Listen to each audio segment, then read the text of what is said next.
Hey, hi everyone, welcome to day 5 of our DSA series. Today's problem is remove duplicate from the sorted array. Suppose the input array is this. Since the array is already sorted, so we need to remove the duplicate values that only the unique elements remaining. So our final array becomes 1, 2, 3 and the function returns the new length is which is 3.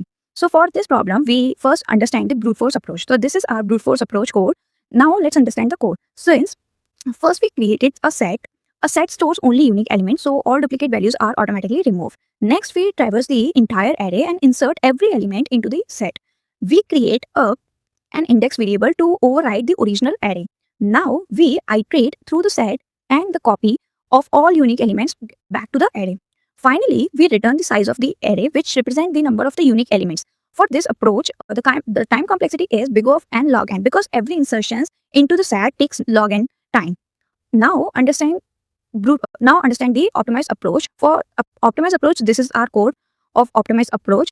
Now let's understand this. So in this solution, we using the two pointer technique. Here I points to the last unique element found, and the pointer j starts with index 1 and scan the array.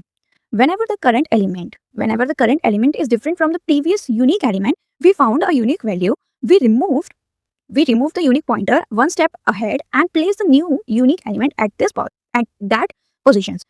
This process continues until the end of the array.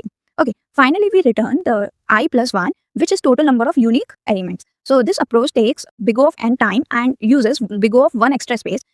So this solution is more efficient of our problem. So that's all for day 5. Thank you.